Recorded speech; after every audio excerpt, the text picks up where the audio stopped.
Good evening, good afternoon, good morning, wherever you are, and welcome to another Nerd Nation podcast. Today, we're just basically talking about what's happened during this week. There's so much stuff to talk about that it's very hard to pinpoint an actual stream on something individually without wanting to not talk about something else. So, we're briefly going to talk about everything. Lots of stuff has happened this week.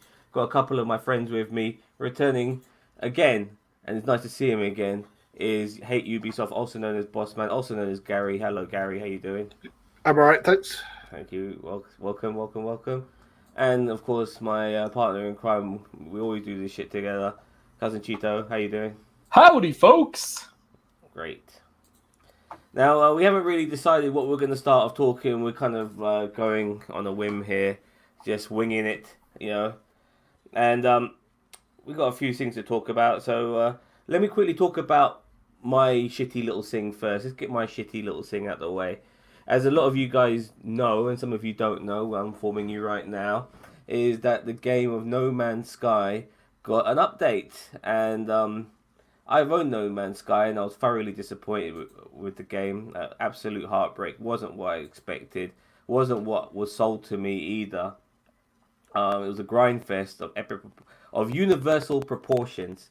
So I was looking forward to this update, seeing, you know, the game changed after 4 years of patches and God knows what, and it has changed considerably.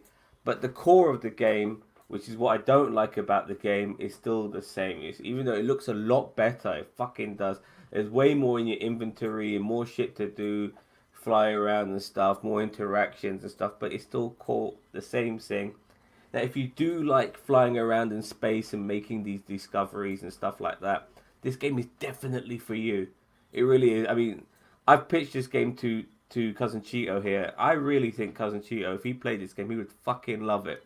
But for me, I'm waiting for Star Wars Squadrons, because the problem with this game is that you're doing too much shit on the ground, and I want to be doing more shit in space. And the only time you're in space is when you're fucking traveling. There's not really much shit to do in space. Maybe a bit of mining, maybe the odd dog fight, which is fuck all really. But it's just traveling. There's not much to do in space.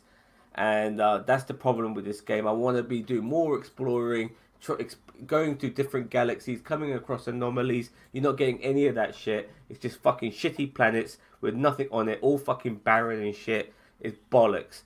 Not for me. I do though think, Roberto, you will fucking love this game. I just want to pass it on to you guys though. I don't know how much you know about No Man's Sky. I'll start off with you, Gary. I know it was like a much ballyhooed game by, was it Kickstarter or was it something else, or was it like a GoFundMe, something like that?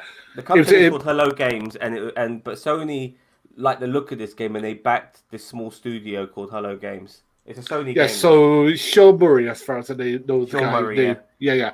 So he's the one who put it out. Now, from what I understand, the original launch just was you go to a planet using a laser to burn off resources so you can go into your ship just so you can go to another planet.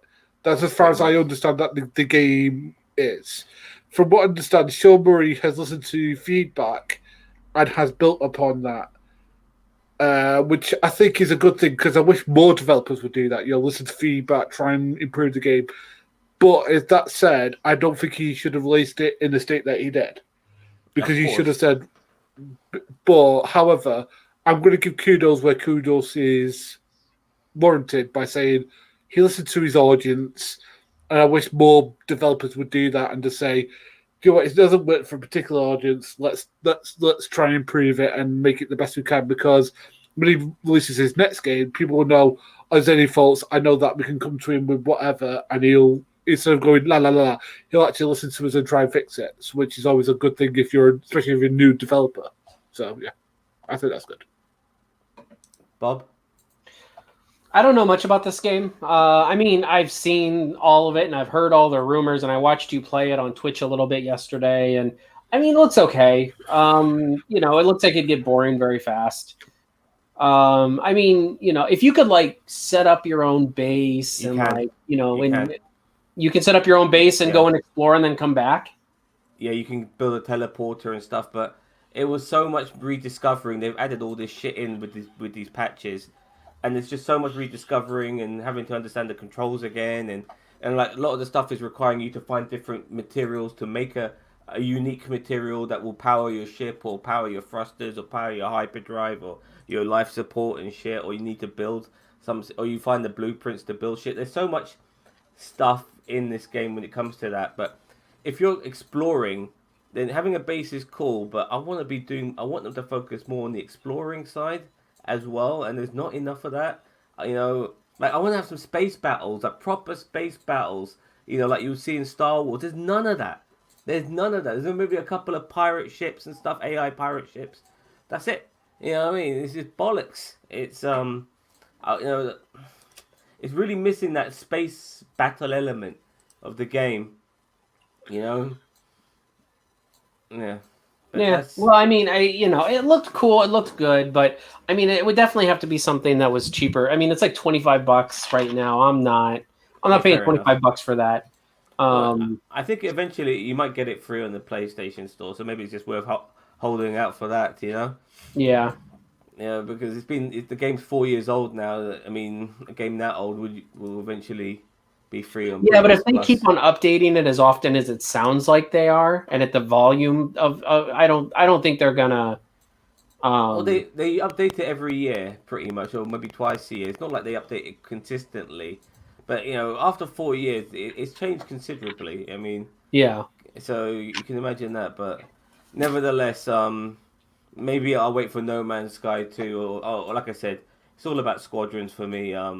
That's kind of what I'm waiting for right now is Squadrons. Yeah, I'm only a week away, by the way. Very much really only could I just be the voice of Doubtful? Don't forget, it's EA that's given us this game, the same EA that gave us Buggy Front 2. No, Battlefront 2 is not terrible. I mean, you know, I played Battlefront for a good couple weeks, and I mean, it was good.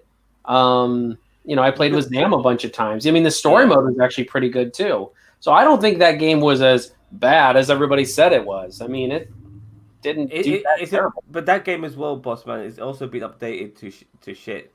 Like the lightsaber fighting is so good in that game now. It's really enjoyable. Like when you're like deflecting shots back at the people who shot at you, and stuff like that. It's a lot better now, but it is a bit empty. I will in some aspects. I mean, beyond the story mode, there's only so many, you know, multiplayer games you can play before you get fatigued. You want more maps and stuff like that. That's how they need to update the game, but it's run its course for me. And then now I'm looking for my new Star Wars experience, which is Squadrons. And I do know it's an EA game, but there's no microtransactions in this game, which is the good thing.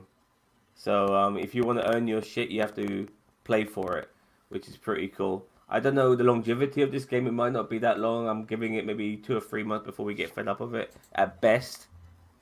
My only concern is the length of the story mode, because I mean, I come from it from the aspect of, TIE Fighter and X-Wing, which believe it or not had a lot of campaign missions. I mean, we're talking like 50 or 60 campaign missions that you could do. So I mean, there was some legs on those games when it came to campaign missions. This was before online was really a big thing, so they had to put that kind of content in the games. But now, I mean, that's the only thing that concerns me. I don't think we're going to get a story mode like we did in TIE Fighter and X-Wing and all that. I think the story mode will probably be along the lines of Battlefront 2, where it's a good story mode, but it's watered down a bit because they're putting most of their effort in online. And that'll probably be my biggest complaint about it, is they're putting too much in online, which, you know me, I'm not that much of an online person. I'd rather have a really deep story mode in a game, and just, something just that you can run with for a long time. Yeah, it is unfortunate that they're not doing stuff like that. Let's just hope for some DLC down the line. I mean, nothing's really been announced, but you never know. And because a lot of people are really looking forward to this game. This game has really perked the interest of a lot of people. And regarding the online part, there is still PvE, which is players versus AI. When it comes, what does PvE stand for? Players versus enemy. Oh, okay. I thought it was like player versus everyone, and I'm like, that doesn't make any sense. Look, I'm dumb. I can't help it. Yeah, so yeah, so there is that as well. So I wouldn't mind playing that. That would be totally fine. Okay, so yeah, so all right, so yeah, so where was I? I totally lost my train of thought. So yeah, regarding Squadrons, I am looking forward to it. It's going to be a great experience. I can't wait to get it. I'm going to be getting it on day one. So shall we move on, or you guys got any more to say about Squadrons? Nope. No, I'm just excited for it, and we'll see how it goes. Excellent. All right. So what would we like to talk about next? Do you want to go into DC or the boys? Um, I'll let Gary choose. we'll go to the boys because then you two got something to talk about, and I can just chip in. All right, fine. Now I love this show so much. This is like my favorite show on television at the moment. I can't get enough of it.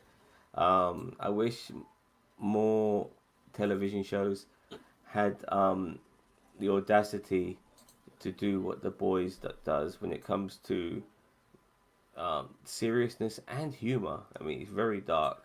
I wouldn't want everything on television to be like this, but this is so unique for what it is that I just can't praise it enough. Now, before I start talking about the boys, and I do want to talk about episode 6 a little bit, I want to talk about something that I'm not happy with.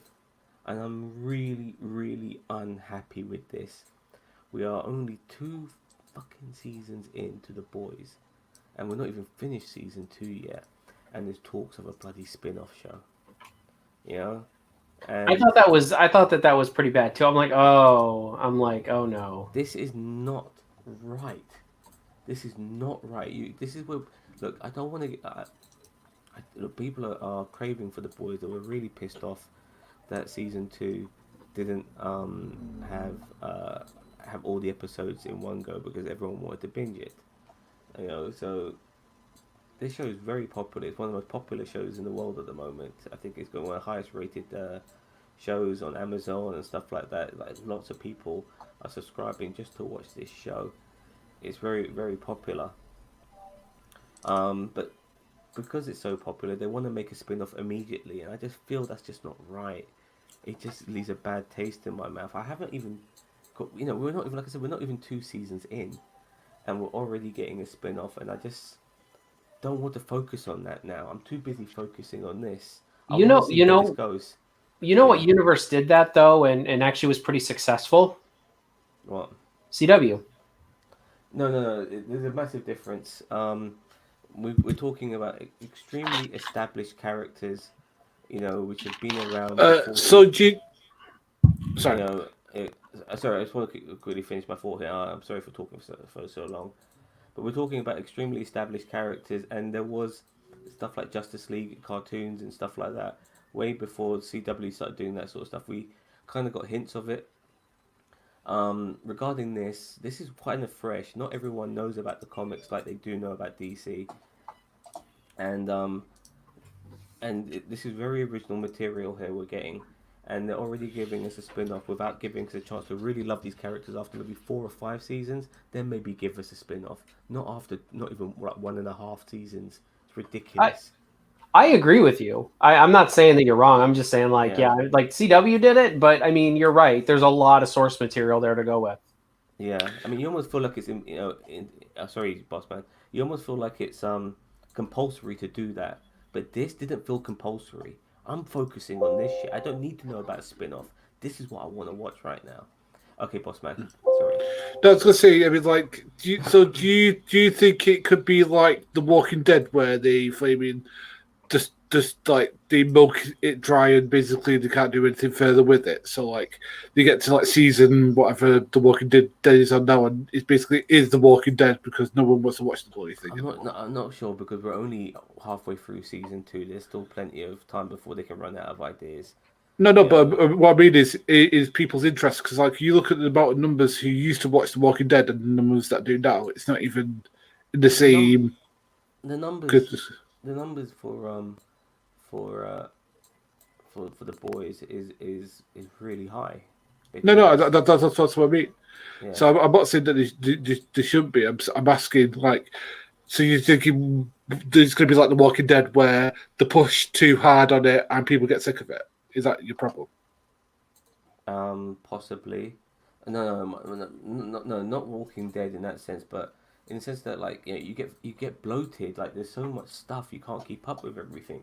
They make one spin-off show, then another spin-off show, then another one, and then before you know, you've been fatigued from it, and you've had enough of it, and you don't want to know anything about it. That's what I mean. Loved, yeah, but Walking Dead is one. I mean, like they've done the Dawn of the Dead or whatever that fucking other show was.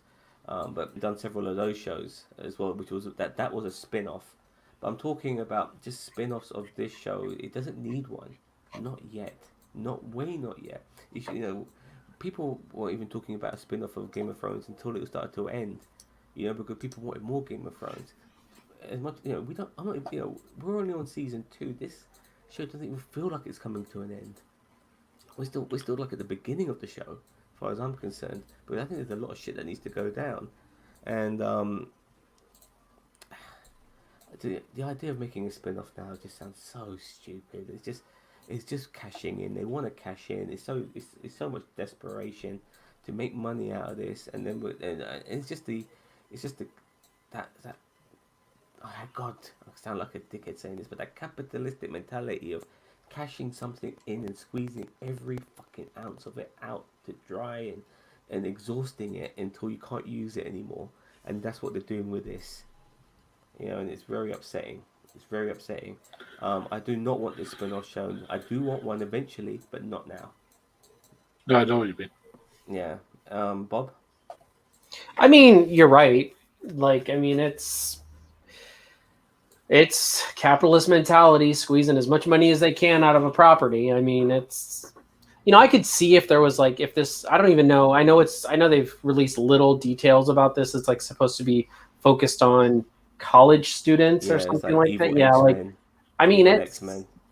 Yeah. So, I mean, if there was a spin-off comic that they could base this off of, I'd be like, all right, maybe. But I mean, they're just trying to, if this is totally original content, then they're probably just trying to squeeze whatever they can out of it. And I mean, it is what it is. I mean, as I said, is The Boys very good? Yes, but I'm not as big of a fan of it as you are. So for me, it's just kind of like, well, I guess they're going to try to ruin this one too. So. Yeah. So, all right, that's my rant regarding the spin-off. And by the way, I didn't bring up the spin-off much because because the thought of the spin-off repulsed me so much that the idea of what they were going to bring into it didn't amuse me at all. It didn't perk my interest at all. I just didn't like the idea they were doing a spin-off this soon. So that's why I'm not talking about the content of the spin-off, but I don't give a fuck about it. Alright, now the actual episode itself, it was another brilliant episode. I'm very happy that we didn't get too much flashback for Frenchie. It was very, very quickly done. I'm glad they didn't do too much of that shit. It was basically, and by the way, your question was answered regarding that FBI agent who got her head blown up. We now know how it happens. Remember, Bob? No, I don't. Did I miss that part? In the episode 1. Yeah. Talking to that FBI agent. No, I remember that part. I don't. Where did we get the answer? But you were concerned that it hasn't been paid off the answer for how her head just spontaneously blew up. Oh, okay. Well, we finally got the payoff. So I must have gotten up to go to the do something or something. I don't know. I don't. Was it one of the supers in the Arkham? It was the girl with the shaved head. Because she was telekinesis. Because she was that makes sense. Up.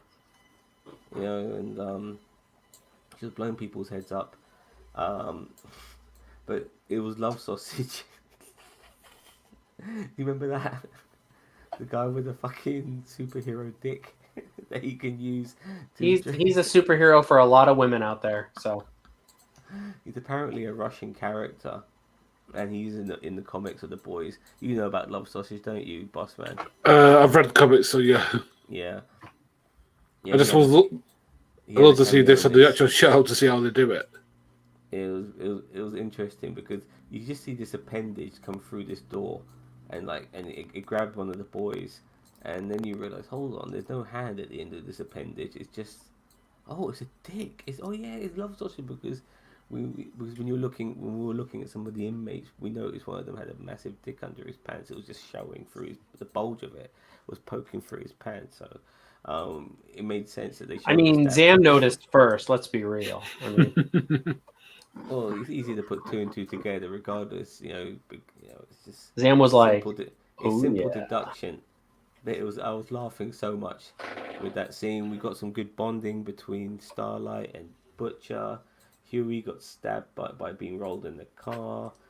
Some supers got killed. Which is really funny because, I kind of appreciate that because it's like, you see people get rolled in cars all the time in TV shows and they always just walk away from it. And it's like this one, they're like, oh yeah, no, he got stabbed with something when he got the car flipped around.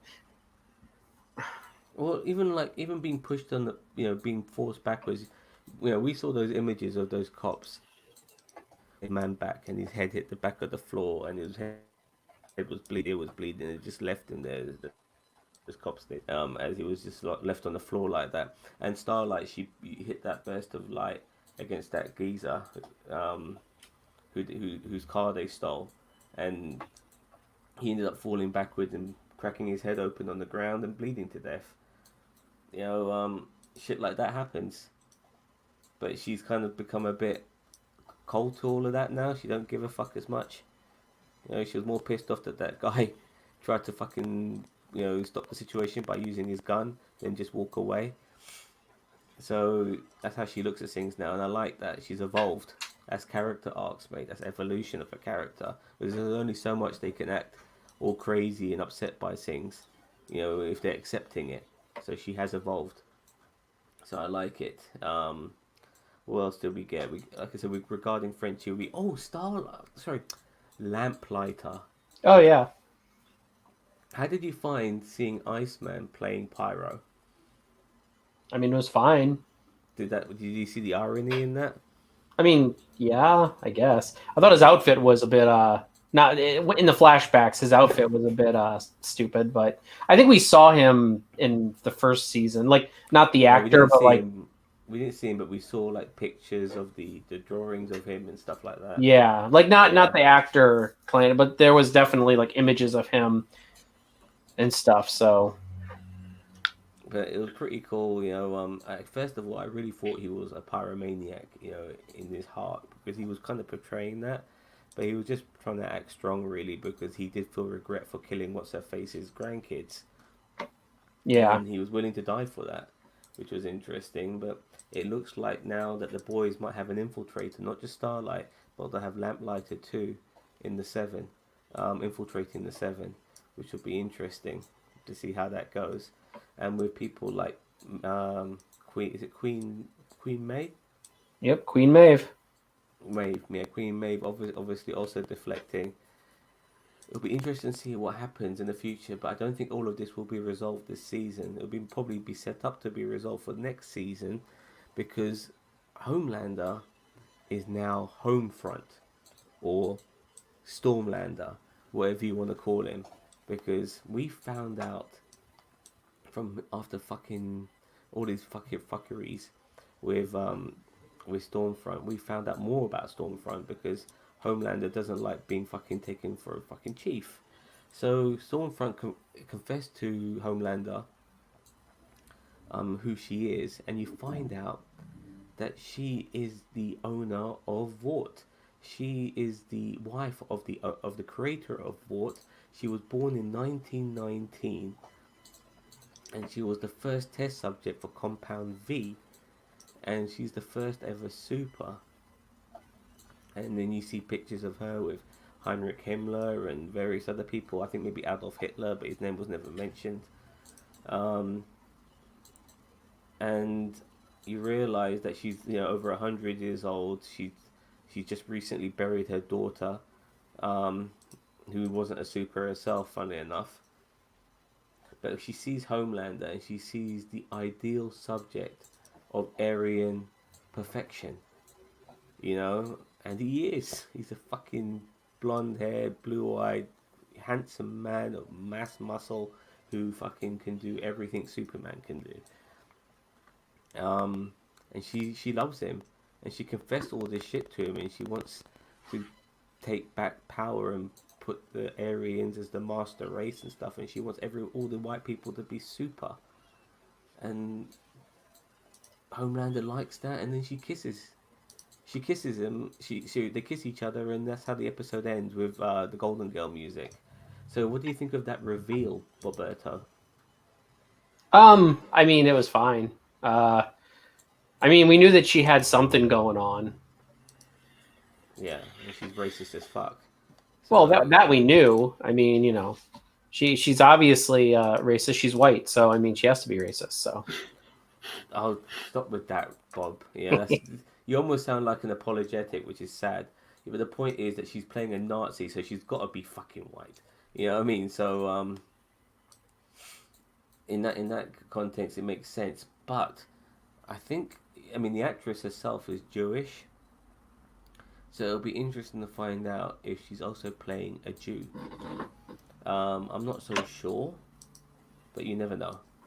I mean, we've still got 2 more episodes for stuff to be revealed. No spoilers, please. But then again, we from Gary, who's read the comics. But then again, Stormfront was a male, but he might have been Jewish male as well. So I can't recall off the top of my head. Okay, fine. But as I said, the actress you've got playing it is, from what I've seen of her, is doing a really good job of it. And the thing is that she is that like Stormfront is a very powerful creature, and I like the fact that like they're going back to eugenics and all this sort of stuff, because I mean, from what I recall, that's not in the books. I don't think. Oh yeah, it has deviated a lot in the books. Like Lamplighter is not a redeemed character in the comics, but in this show he is. And also going back to that. But I was going to say, well, in the books, the entire male versions of the Seven are the ones who force what's the face Starlight to give them oral pleasure. Yeah. Whereas this is just one person. It's just the Deep. Well, yeah. I also like when Black Noir was killing all the super terrorists, and they showed that in one of these episodes. He also kills the kids as well, but in this one he doesn't. He just shows off a toy to a kid as he walks off. So they're not going that deep. No pun intended. So, but nevertheless, I'm really looking forward to seeing where this goes. The actress who played Stormfront, I like the way that when she finally confessed to Homelander, she started sounding a little bit German in her voice, because she's ethnically a German person, so she accent would have been German, and she's obviously disguising it, or over the years it's kind of changed a little bit. But she was acting like herself, like a different person as well. She wasn't acting like a modern day person. She almost acted period when she was confessing to Homelander about her master plan. It was really good acting. I loved it. And I'm really interested in seeing this power couple in the future, because these are the 2 strongest superheroes in this planet, and they're a couple. They're an item, and it's going to be interesting to see what happens, because they're unstoppable. And yeah, so that's all I got to say about the boys. Anything more you want to say, fellas? No, Bob. Oh, sorry, Gary. All right. So we should go on to Zack Snyder now. I think. Are you right with that? Mm-hmm. Okay. Now, this week there was news came out that they'll be doing some reshoots regarding some of the scenes involving Ray Fisher, and they'll be doing reshoots to maybe not put him in as many scenes as possible. It looks like history is repeating itself with Ray Fisher. Apparently, Warner Brothers is taking no prisoners regarding Ray Fisher. I think Ray Fisher should have. I don't want to say not count his chickens, but he was already getting what he wanted. he didn't need to go on. You know, he got the Snyder cut. People could finally see him and stuff. I, I'm very torn on this because I mean, the guy hasn't had much of a career after Justice League. Before Justice League, I can't recall him in anything other than Justice League. But these reshoots are happening because of him, because he's going on a lot regarding issues of racism and stuff like that. But he's not blaming any of it on Zack Snyder. But it seems like Warner Brothers is telling Snyder, look, you got to film some additional material here because this motherfucker just won't stop going on, and we can't be having that. So, what do you guys? How do you guys feel about this? I'll start off with you, Gary.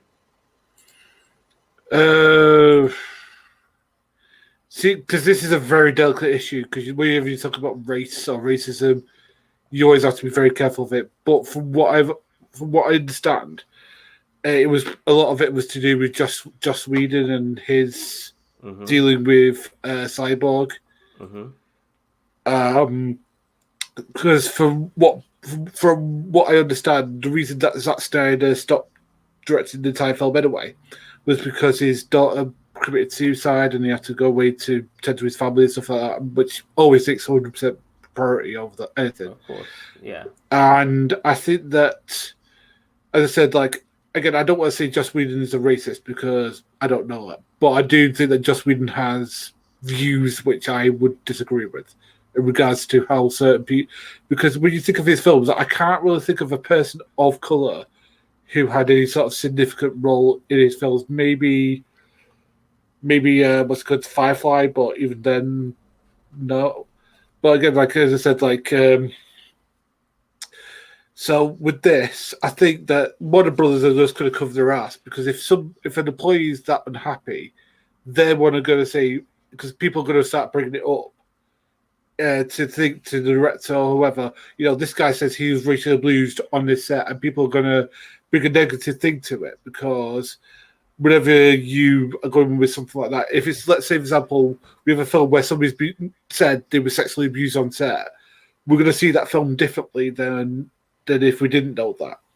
So, like, for example, I've heard stories about what happened on X-Men, the first X-Men movie, First Class or whatever it was, where apparently that there was a load of sex and drugs going on. Now, that makes me look at that film a little bit differently than I did before. So like, as I said, because of that, I could understand to that point that people, when they see that guy, are going to...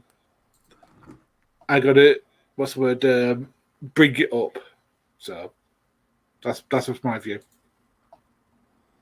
Okay, but do you feel that maybe he's gone on more than he has to because the Snyder Cut is coming out? People will see him, and now because he's going on about these issues, like, I mean, there's not much can be done at this particular moment in time, but he will finally be, well, what we've assumed he would finally be shown in full. But I'll be honest with you, come to think of it now, I think it's a bit of a wanker move by Warner Brothers to cut him out now. Now they're being a bit arsehole-ish, come to think of it. Like, yeah, they could maybe not make him have a career with Warner Brothers in the future and not hire him as Cyborg in the future. But they don't need to do more reshoots, in my opinion, just to teach him a lesson. Just let Zack Snyder have his vision, because now we're having interruption to his vision by Warner Brothers removing Cyborg, because surely we were told that Cyborg was the heart of the movie, so let's stick with that. That's what I'm thinking. Well, I would say, from their point of view, people are going to negatively bring it up to Zack Snyder, to whoever. And again, they're a company. They're going to want to look out for their own financial interest. Whether we think it's a good financial interest or not, they're going to look out for their bottom line. The thing is with the actor in question, should he be quiet about it? I'd say no, because again, he should bring it up, because the thing is, he'd want to know, to let other people of colour know that if they work with Joss Whedon, there could be a undercurrent of racism in there. Because I could guarantee you, it'd be like, for example, if I was an actor. No, I have a learning difficulty. If I knew somebody who was against people with learning difficulties, I'm sure shit telling everybody who I know has a disability, you may not want to work for this guy. So I think that's what he's doing. Fair enough. Bob, what you got to say? What do you say? What do you got? I mean, it's to me. I mean, if all this stuff did happen, behind the scenes, I think Warner Brothers came out and said that they did do an investigation. Granted, it was an internal investigation, but it was an investigation, and they said that that he there was no real stuff going on behind the scenes. But then you've had other actors coming out and saying that they support Ray Fisher. Jason Momoa, yeah. I think Jason Momoa came out and said something. No, I don't think any of the actors really came out and said anything, really. Did Jason they? Momoa, that was the only one. Yeah, I'd say Jason Momoa did, but other than that, I don't think so. And Jason Momoa's a good guy. I don't think he'd say stuff unless it happened. So, I mean, all of the other ones may just be, scared of the repercussions. But, I mean, it's you don't know what goes on behind the scenes. I mean, Warner Brothers did their own investigation. If this is that big of a deal to Ray Fisher, then, don't work with them again. I mean, unless you're contractually obligated, don't work with them again. If they're, if you have proof and you have, and they do the investigation and they find out that this has happened, then by all means, I mean, rake them over the coals, because you shouldn't treat another human being any differently than you would want to be treated. And it doesn't even matter. It doesn't matter if it's his age. It doesn't matter, because I mean, maybe Joss was hazing him because he was younger, but then I mean, then the actor who plays the Flash is younger too. Maybe it is because he was black. Maybe they just didn't hit it off, and maybe he just was really hard on him. You know what I mean? Like, I don't know. I mean, I'm not saying it's right, but at the same time, I can't point the finger because I wasn't there, and I don't have. I mean, there's never been any real substantial proof as to any of the allegations. Like, Jason Momoa came out and supported him. He didn't say, "Oh yeah, I saw that happening all the time on the set," or something. I don't remember what he said, but it seemed very vague. He just basically came out and supported him. So I don't know. I mean, I just I'm just kind of I'm hoping Ray Fisher seems like a good guy, and I just I hope that he realizes that you burn the bridges, and whether or not it's right or wrong, you burn the bridges and you have to deal with the consequences. Yeah. Because I mean, think about it. If he goes this public against Warner Brothers, is Disney going to want to hire him? Because if something happens on set at Disney, I mean, they can handle it internally, or is he going to go and is he going to blast it all over social media? I mean, you kind of have to look at the climate of the world we live in right now on both sides. I mean, Warner Brothers maybe needs to have more accountability with what happens on set. Yeah, like I said, because there was two directors for this movie, and that's why there's two different versions of this movie. His issue's more with Whedon than overall with Warner Brothers, because Zack Snyder has publicly said that Cyborg is the heart of this movie. What more does he want at this particular moment, after knowing that he's going to be fully in this film? You got to sometimes just count. God, I even hate saying it like this, because it almost sounds like be happy with what you get, mate. Bullshit. I mean, it is shitty to say that, but that's kind of the world we live in. Yeah, it's still a positive for him, and it's a micro step, if not a larger step. I mean, I'm an ethnic minority in this country. I know when it comes to certain racial issues. Sometimes small steps is better than no steps, and he had a small step there. Snyder Cut was coming out. Positive things said by Zack Snyder regarding Cyborg. He was getting some good publicity. Just now shut the fuck up, mate, and ride this positive wave. But he didn't. and then like once the point is that once if he had the opportunity to grow his star and his status, then he could speak up again about certain issues. But he spoke up, unfortunately, whilst he was still a small fry, and it's not going to benefit anyone, especially him. Yeah, I was about to say. I mean, this is probably going to come back and bite him later on. Yeah. But however, I'm going to say this: I'm proud of him for doing so, because just because you're a small actor doesn't mean it's not bullshit if somebody's treating you bad because of your race, your sex, your sexuality, your religion, whatever it is. That is horseshit. And shame on Joss Whedon if he treated this actor badly. No, and because of that shit. No, I do agree, but he's already got a win now with the Snyder cut, and he's already brought it up as well. People already knew this, but I mean, there's like you got to now let things move a little bit before we can progress again with this particular subject, because we've got to see what Joss Whedon's next move is.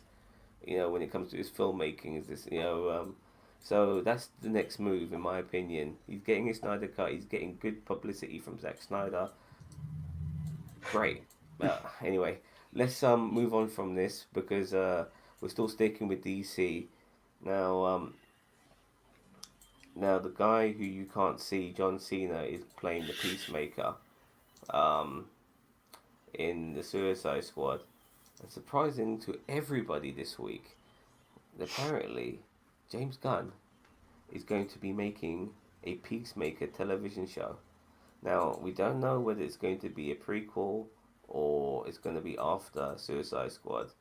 I think personally, with this television show happening, I think there's a good chance Peacemaker's going to live, in my opinion. Yeah, but they said that was talking about like it would do his origins or whatever. Yeah, but his origins could still be what James Gunn also said, that his origins could still be after Suicide Squad, which was a bit weird. But I heard that too. But that was also mentioned in some of the news shows I watched regarding this particular development. Anyways, it looks like John Cena might be finally getting a bigger bigger foot in Hollywood with his own television show. Him leading it front and center, being the Peacemaker. I mean, we'll finally get to see some more heel John Cena, not just in Fast and Furious. So this will be fun. By the way, I do think he'll turn face at the end of Fast and Furious, but nevertheless, he'll be heel for most of it. But this would be good to see, like a douchebag John Cena trying to be the good guy, but really being an arsehole. They really have to do this show justice with the material. But the more I find out about this guy, you want him to be likable in the wrong ways, because he's doing justice to the source material. So that's how they've got to do Peacemaker. I don't want him to necessarily have an arc, because if he learns too much, then he changes. And you don't want that. Because at the end of the day, he's an arsehole. He's a very anti-hero, close to being a villain sort of character. So let's keep him that way. Let's not make him into a good guy, because DC, unfortunately, have made too many of their fucking characters into anti-heroes and good guys. For Christ's sake, Catwoman is not even a villain anymore at all. I mean, no one even thinks of her as a villain at all. She is fully converted. She's anti-hero 100%, and she's an ally. She's never really the villain. She always will go back to bats, 9 times out of 10. Harley Quinn has become a bit of a good guy. Deadshot has become a fucking good guy. What the fuck, DC? So not with this guy. This guy has to remain fucking a villain, and I'll be very happy with the show. What about you guys? Regarding Peacemaker, what do you think? If it works, then sure. Oh, sorry. Did you want to go first? Sorry, because I went first last time. Just go on, Bob. I mean, sorry, go on. Yeah. Gary. No, I was going to say, I am interested because, again, like, I don't really know Peacemaker that well from the comics. I know some of the other characters, like I know, like, the one that the Batman villain was he Polka Dot Man and all that sort of stuff. I know that. Mm-hmm. But again, if they invest time into it and effort, then great. I mean, to be honest with you, like, I mean, it's it's Marvel who shot themselves in the foot by firing the guy and letting him do whatever he wanted. And he just went, right, I'm going to go off to your competitor and make a film for them. It's like, okay, fine. Regarding that, he's going to do Guardians of the Galaxy 3, but he said that he has so much time after he finishes filming Suicide Squad that he'll have so much time between that and Guardians 3 that he has enough time to make a television series with John Cena. Which is fine, as I said. To be honest with you, as long as John Cena's not wrestling, that's fine for me. Because again, I've seen enough of John Cena wrestling just to say, you know what, I'm a little bit bored of it. Mate. He's still good, but not all the time. He's going to be like the Undertaker. He'll show up at WrestleMania and shit. Maybe make a fucking number 30 appearance at the Royal Rumble. You know what I mean? He might put a few guys over finally, but that's about it. But yeah, I still think he'll wrestle. There's no doubt about it, man. You know, by the way, regarding wrestling, and I will get to you regarding Peacemaker in a second, Bob. Is I really want to see now, Dwayne Johnson versus Batista, the battle of the Hollywood A-listers. That would work so fucking great. I'd watch that for WrestleMania. But and then once John Cena makes it, he can join in, and next year they could have a fucking triple threat match at WrestleMania. You know, battle of the Hollywood triple A-listers. Anyway, Bob, what do you want to say about Peacemaker? No, nothing about him. He looks like he has a fishbowl for a head, and John Cena probably is perfect for that role because at least now with the fishbowl on his head, we can see him. That's about it. I don't know anything about this character. I don't know. I mean, he looks like a goofy character, but I mean, I've heard he's like Punisher for DC. I can't imagine he's going to be as serious as Punisher. I don't know. I mean, definitely not. If James Gunn is at the helm, but is this going to be a Joss Whedon thing where we have Joss Whedon is doing Agents of S.H.I.E.L.D., and so you're going to get James Gunn doing Peacemaker, and I think I read somewhere that he said he's going to write and direct every episode. Yeah. No, he's going to write and direct he's going to write every episode. He's going to direct multiple, including the pilot. So I mean, if that's the case, that'll be fine. Episodes. I just don't want it to be like a. I just don't want it to be like a Joss Whedon situation where, you got Jed Whedon doing everything and Joss just being the credit so that it gets the popularity. Well, let's just say this: Joss Whedon and James Gunn are two very different directors, and when it comes to, I can't imagine James Gunn bubblegumming this shit the way Joss Whedon would. I mean, some of the shit in Guardians of the Galaxy, when it comes to you have to remember the first Iron Man wasn't Disney, but Guardians of the Galaxy was, and some of the shit in Guardians of the Galaxy is close to some of the more, crazy sort of deaths and fucked up fuckeries and fucked up shit you could get for Disney as far as Disney's concerned, and James Gunn has pushed it as much as he can in Guardians of the Galaxy when it comes to fucked up shit. Because there is some fucked up shit in Guardians of the Galaxy. Both films. Would you agree? I agree. Yeah, and I'd James agree. Gunn, and James Gunn, obviously plays a part in that. But when you come into DC, they're more likely to, let the guard down a little bit when it comes to fucked up shit. They're much more into it, and also into the darker shit too. So it'll be interesting to see. I mean, like, you've seen the Harlequin show, for Christ's sake. It's a cartoon with swearing. So it'll be interesting to see where they take this. And by the looks of things, it's going to be R-rated, hopefully. I mean, it's got to be. You want it to be R-rated? It has to be. Yeah, it has to be. It has to be. I want to see like an image of a bullet going through a guy's head, and then you see the camera behind the hole in his head, and then as the head moves, you see John Cena there with his massive gun. Like Flashpoint Paradox, but in real live action form. Got it. But just something like I just want to see. I want to see I mean, like you saw the picture they showed regarding Peacemaker. It said "fuck" for Peacemaker. You know what I mean? So that alone, it's trying to say, look, this is not a kiddie-friendly show. This is going to be for adults, and I'm liking that because we as adults have all grown up on superhero shit. So give us some more adult superhero shit and stop always catering for the kids when it comes to this material. Because us adults will love our grown up stuff like The Boys. Well, This is and I what. think I think honestly, DC especially, I think they're doing that. I think they're. I mean, look at all of their content on DC Universe. I mean, now HBO Max. I mean, even in the cartoons. I mean, you got Harley Quinn and Young Justice, which all have cuss words and blood and Mhm. death and all. I mean, and I mean, there's some brutality in Harley Quinn that's just like, ugh. Like even in cartoon form, it's brutal. Yeah, So but I mean, but it's still none of it. When it comes to DC, none of it has come close to what The Boys is. I mean, oh that's the yeah, next no, level. that's true. Yeah, I mean, it's all good saying fucking shit, stuff like that. I mean, that people have been saying f words in movies for decades. That's nothing new.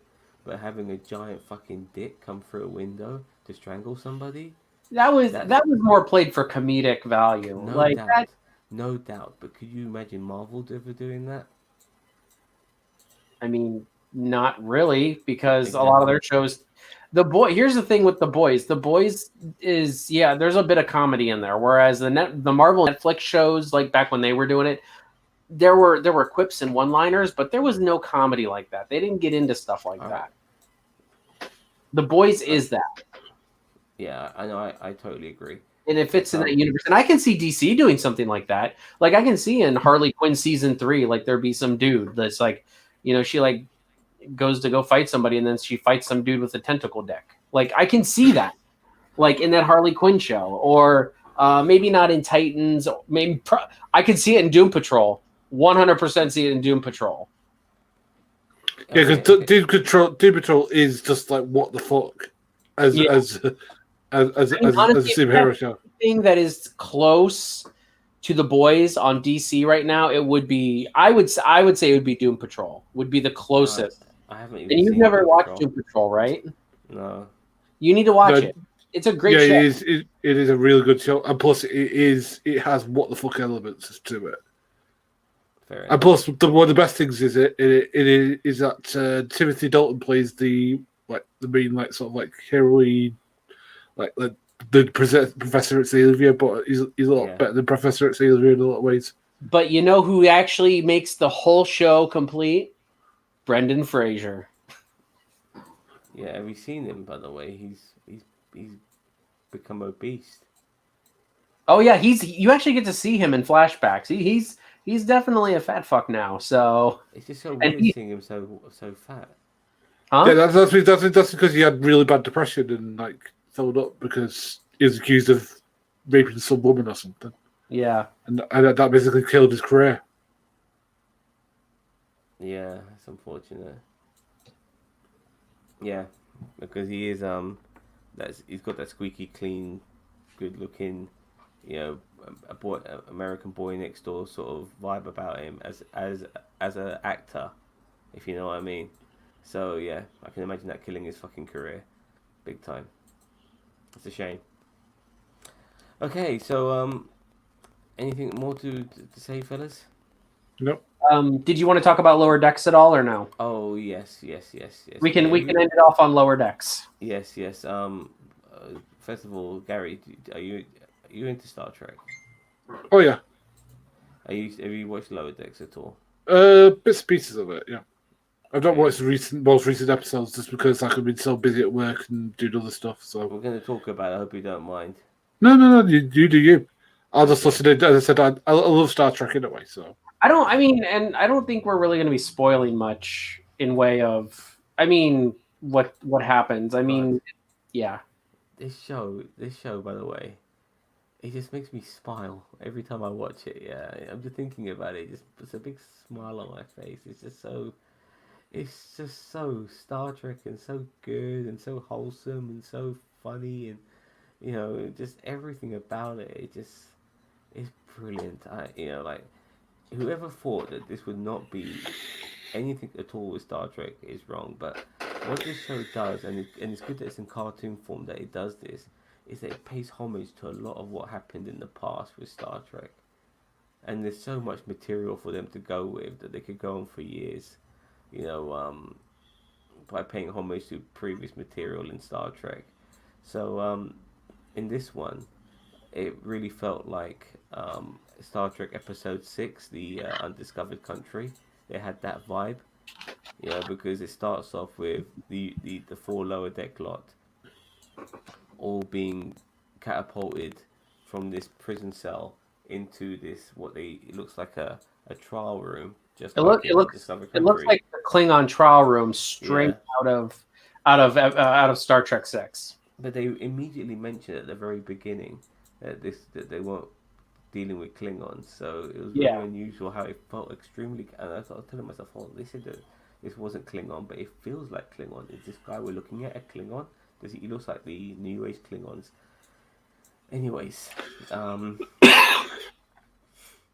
we get to see different stories for all 4 ship members, and we don't even know why they're on trial and why all these people are in this whilst the bridge crew are like suspended in this beam and stuff like that.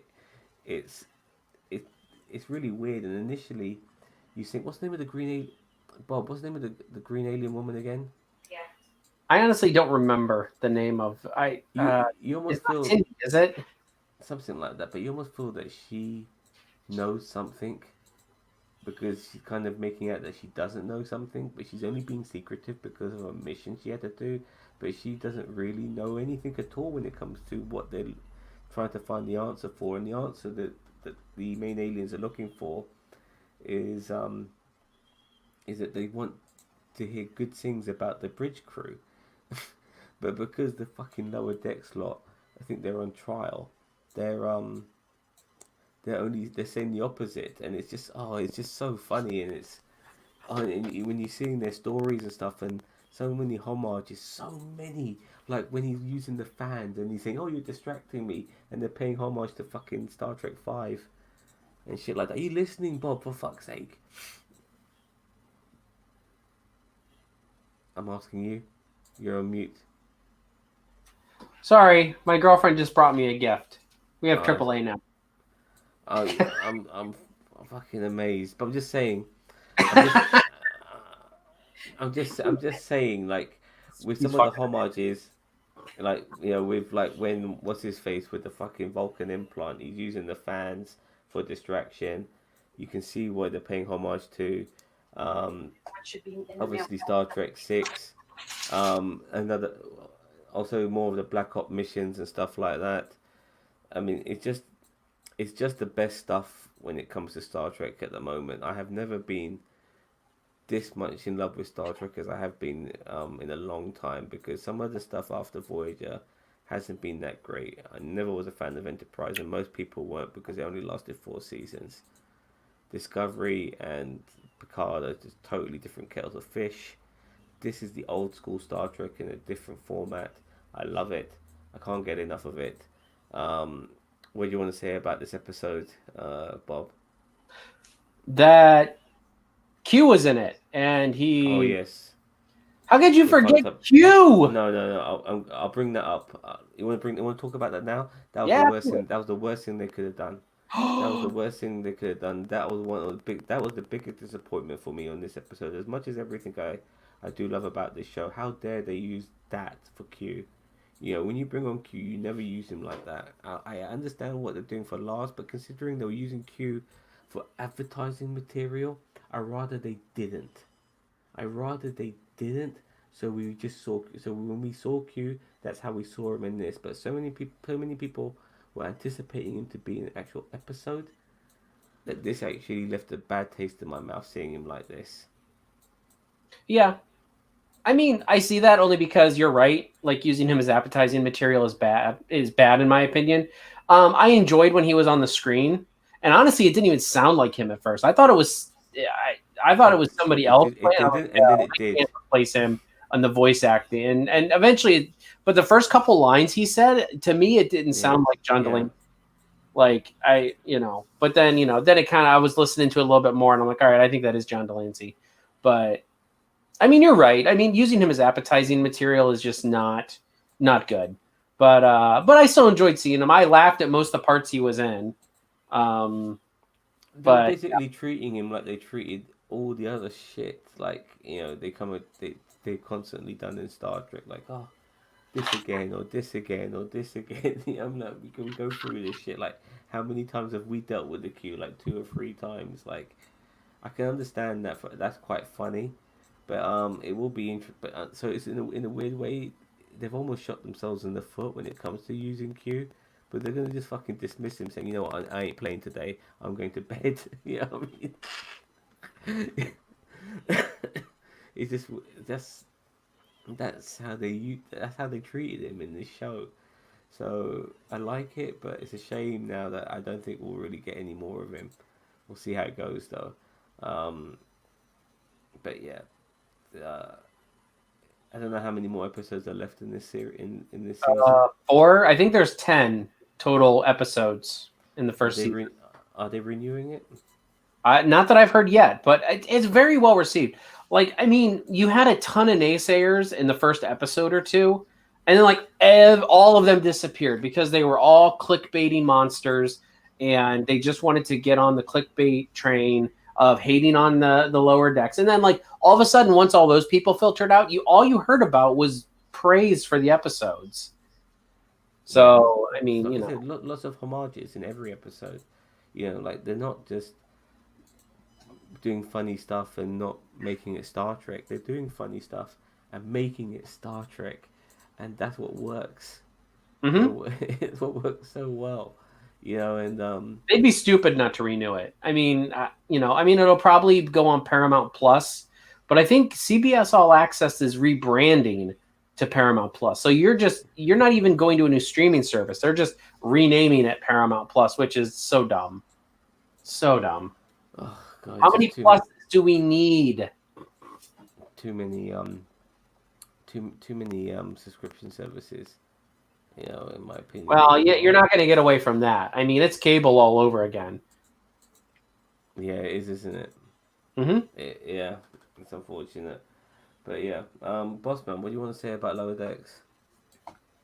At first, I was very negative because I tried to watch like a couple of episodes of Discovery and I just got burnt out on it. I don't know why. I mean, I could watch any other series and it's great, but for this one, actually, they've actually done really well of getting the humor just right. It's Star Trek-esque humor in that it's not silly.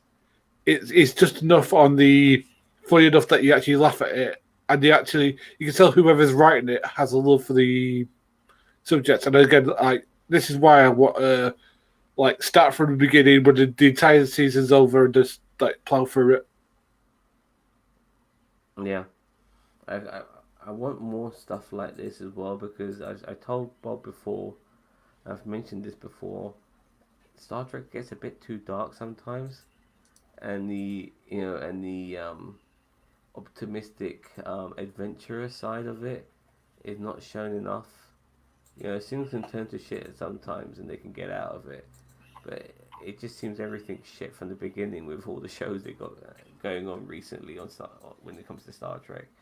And this is such a breath of fresh air, and I'm really happy that they took a chance with such, with this particular franchise. Could you imagine them doing something like this with Star Wars? I mean, Star Wars has been parodied as well as Star Trek in things like Robot Chicken, but it's not actually Star Wars or Star Trek. It's a parody. Lower Decks is Star Trek. I think that's what makes it better. I feel like the only people who can parody Star Trek well are Trekkies. And I feel like with Star Wars, you can do it, but I feel like the only way to parody Star Wars is people who are not like Spaceballs worked so well because Mel Brooks wasn't really a part of the Star Wars engine. And I think that's why it works so well. It's a parody of Star Wars by not being Star Wars. Yeah, pretty much. Which works. but it's not actually in the Star Wars universe. But Well, and that's feels kind of like what I it. mean. Yeah. Yeah, like I think Trek can make fun of Trek well because we're knee deep in this universe. Whereas somebody from the outside trying to make fun of Trek just comes off as condescending, like Big Bang Theory. So And as I also said, there's so much recorded, televised material when it comes to Star Trek. Star Wars doesn't have anything close to this. There's hundreds of fucking episodes of shows. There's tons of fucking movies. There's animated stuff as well now.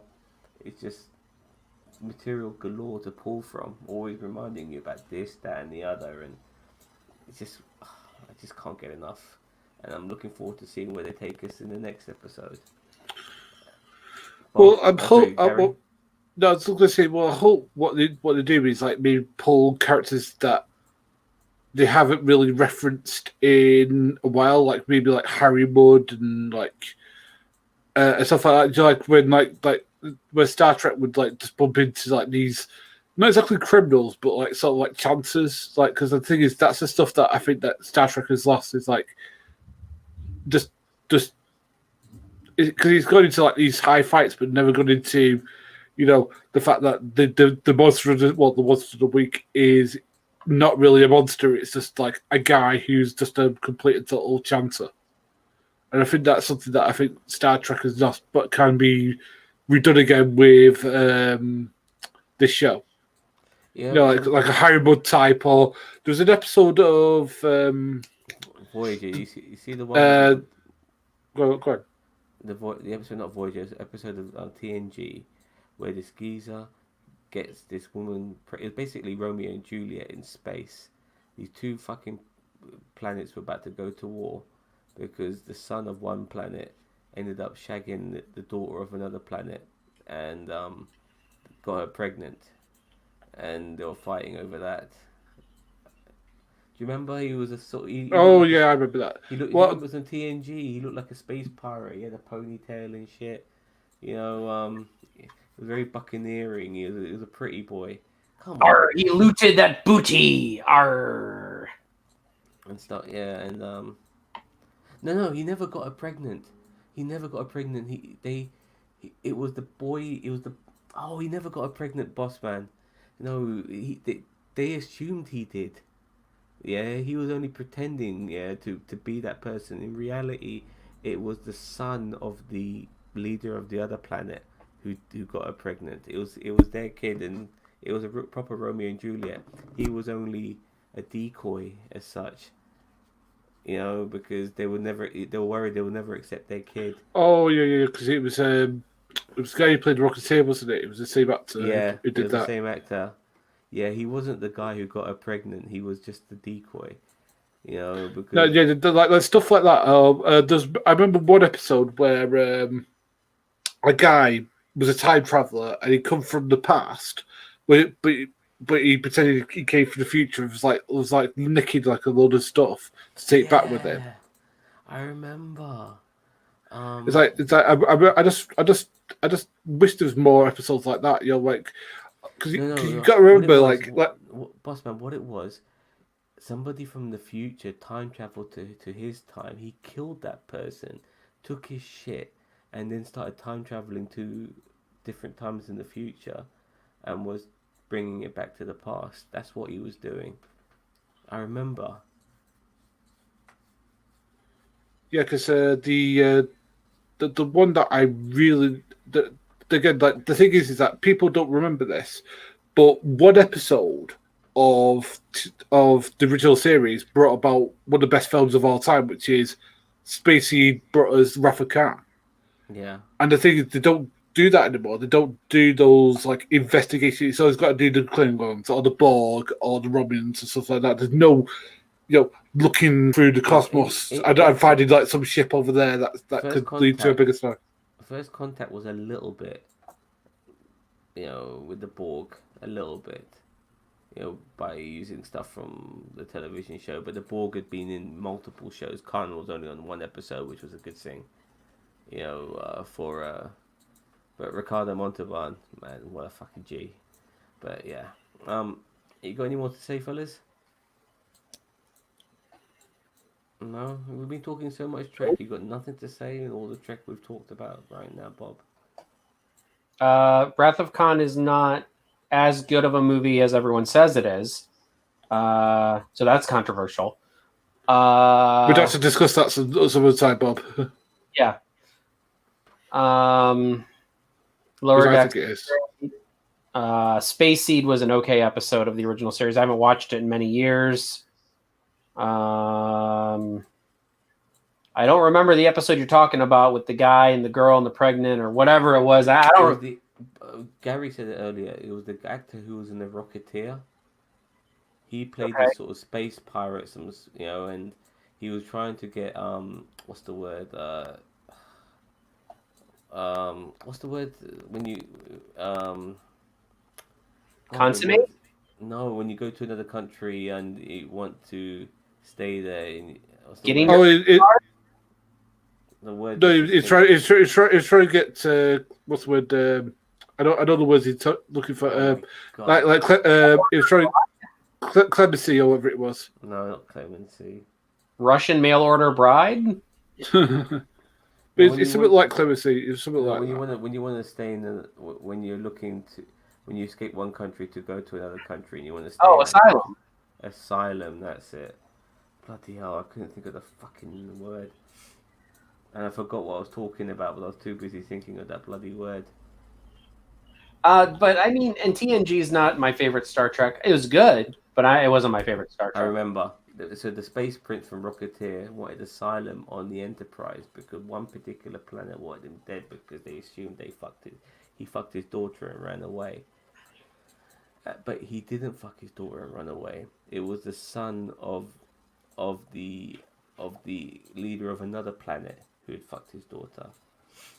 do you remember when what's it called? Because literally on the ship he bedded every single woman who was on the ship. He was a little bit of a G.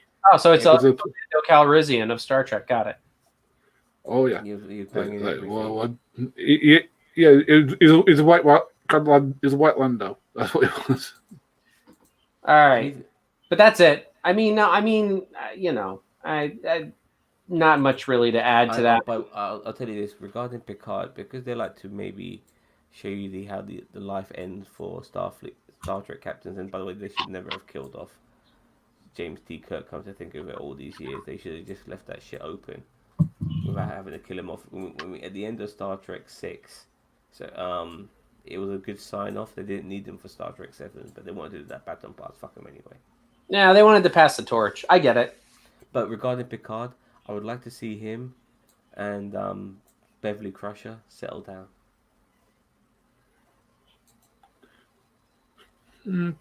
I don't know. I've always felt there was something there between them two. Well, yeah.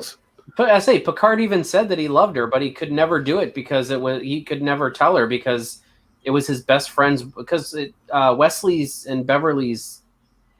Well, Wesley's dad, Beverly's husband, was Picard's best friend and first officer, I believe, or something like that. So, he never could do it and he would never move on it because, he would not betray his friend's trust like that.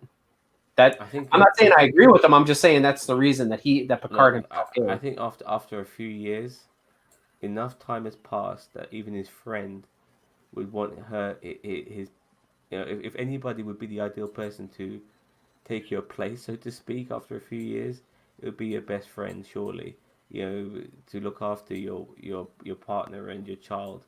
So that's how I look at it personally. Well, they don't like to do that kind of story progression in the Next Generation. That's more of a Deep Space Nine thing. So especially if they had something for each other, and